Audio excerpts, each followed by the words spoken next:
In the previous video, we looked at what a discrete linear time invariant system is, and we figured out that the output of a LTI system is always the convolution of the impulse response of that system with the input that's applied to that system. And that's always true for an LTI system.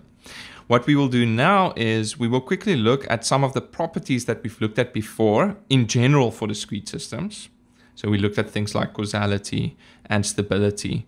And what we will do now is we will see how those properties apply in particular to LTI systems. And specifically what we'll do is we'll check, for instance, for causality, we'll try and figure out if I know that my system is causal, what does that tell me specifically about the impulse response of the system? Okay, if I tell you I've got a causal LTI system, what can you tell me about the impulse response of that system? So before that, I need to kind of briefly recap what the fetch causality is. So I've spoken about this before, but I'll just quickly jump to that slide. So a causal system is one where the output of that system depends only on past and present inputs, okay, or formally xk for k smaller than or equal to n, okay? What this means is that if I'm calculating, for instance, I'm busy with y11, then I won't need the input at 12, at time step 12, or 13 or 14 in order to calculate the output at that time step. Okay, if that's true, and if that's true for basically any of the output values that I'm trying to calculate, I never have to look into the future. I don't have to look at the next time step or 5 time steps into the future. Then we have a causal system. Okay, so many real-time systems, well, actually, if you want a real-time system that's able to process things as I'm receiving my inputs, then it needs to be causal. But there are real-life situations where we don't need a causal system. For instance, if you have a whole song, you actually have sample 12 when you're calculating sample 11 because you've recorded the whole song, then you don't need a causal system. Okay, so there are actual real-life non-causal systems. But now, the question that we're focusing on is a causal system, not allowed to look into the future. What does that tell us about a linear time invariant system? So if I tell you you've got a causal linear time invariant system, what do I know about that system? And in particular, what can you tell me about the impulse response of that system? Okay, so let's look at, this is always true. Output is convolution of impulse response with input. That's always true, but let's look at a specific time point. Like you need to remember that this equation holds for any n, okay? But let's just think about a particular time point. I don't know, time step 10 or something like that. For some reason, I like 10 and 11. Okay, so let's look at y10, but I'm just going to write 10 as n0, okay? The n0 basically wants to emphasize that we're looking at a specific time step, okay? In general, for a time invariant system, that is just a convolution of the impulse response with the signal, but at the particular delay of the signal, okay? So this is like, you can think of that as sample 10, and this is sample 10. Okay, now if my system is causal, if I tell you you've got a causal LTI system, then that means, what that basically means is that if I'm calculating the output at time step 10, then I can look at inputs that happen at time step 10. That's perfectly reasonable, chunk. But I'm not allowed, when I'm calculating time step 10, to look into the future. Okay, I'm not allowed to look at time step 11 or 12 or 13. Just in general, I know I'm looking at time step 10 here, but in general, what you can say is that a causal system, your output y at a particular time step n0 only depends on x n0 minus I, where I is greater than or equal to 0. Okay, let's just think about this. We want the output here at time step 10 shouldn't depend on x10 and shouldn't depend on x11. Which means that the thing inside here should never be, for instance, 11 or 12 or 13, okay? How will that become 11? If we're at time step 10, then n0 is 10. So here I would have to be minus 1. Okay, so then I would have 10 minus 1, that's 11. Okay, not allowed. Can I be 0? Then we have x10, that's fine. Can I be 1? Then I have x9, also fine. Okay, so this means that if we look at this term, this one here, we should basically never be looking up anything where I is less than 0. Okay, we should only be looking up values where I is greater than or equal to 0.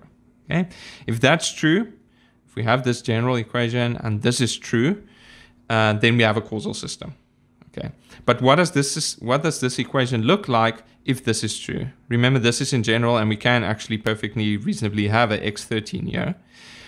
So this equation will have to change somewhat in order for this constraint to hold. And how does it change? Remember, you can't do anything about x, right? Because I want my system to just deal with any signal. So the question is, how should h change for this to be true? How should h change, or what does that tell me about h? Okay, so let's just write out this equation here a little bit. Let's just write it out term by term.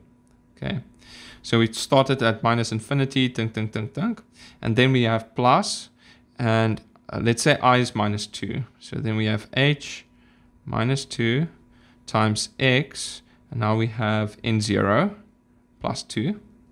If n0 is 10, then this would be 12. Okay, which for a causal system wouldn't be allowed. Okay, so that's already a hint.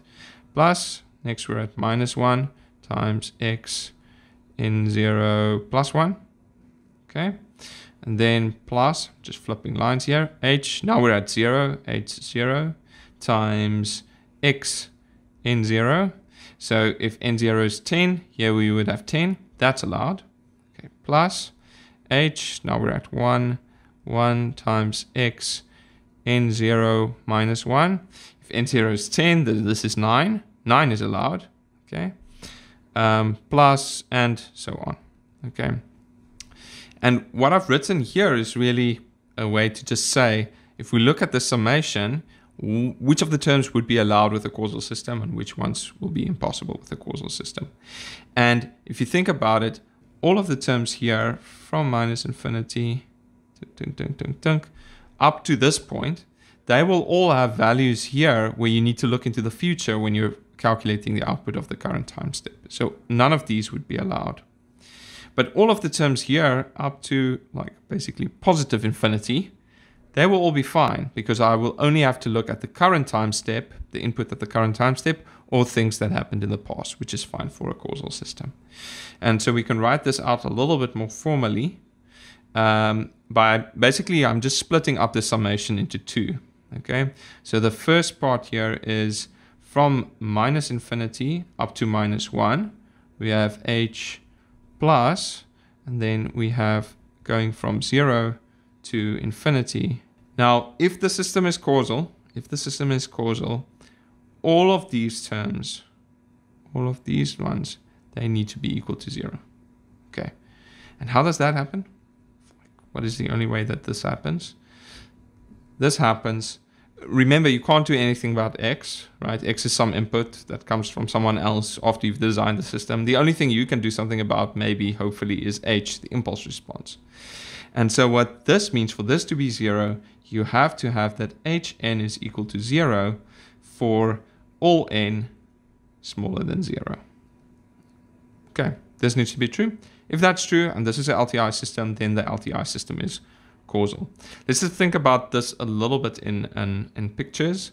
Let's say I have a little system. This will be a weird example, but okay, bear with me. Let's say we have a little system and I feed that system with an impulse, and that's the input. And then our system has an impulse response, okay? And let's for the moment just say that it's actually a non-causal impulse response, but that will only make sense in a second. Let's say the impulse response looks like this. It's 0 and then 1 and then 2 and then 1 and then 0 and 0 and so on. If we have this, what does this convolve with this?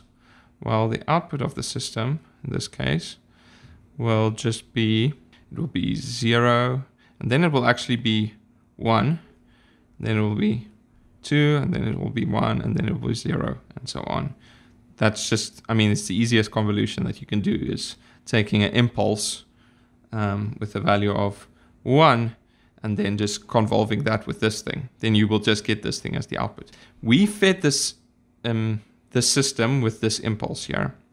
At time step -2, the impulse was 0, and the output was 0. That's fine. At time step -1, the input is 1 already. Okay? And what this means is that the system is actually anticipating that there would be a 1 coming up. If this was 0, right, the output would just be flat. It would just be 0, 0, 0, 0. Okay? But now there's a 1 here, and the system is outputting a 1 there, and the only way that it knows to do that is by looking ahead into the future. And in the impulse response, it happens because we have a little 1 there. Okay? So what all of this formal mathematics tells us here is that if you want a causal system, okay, a causal system cannot predict the future, so you cannot have that impulse there. Okay, and for that impulse to not be there, you need to have zeros everywhere for time indices less than 0 in the impulse response. So this needs to be 0. And if this is true, then you have a causal linear time invariant system.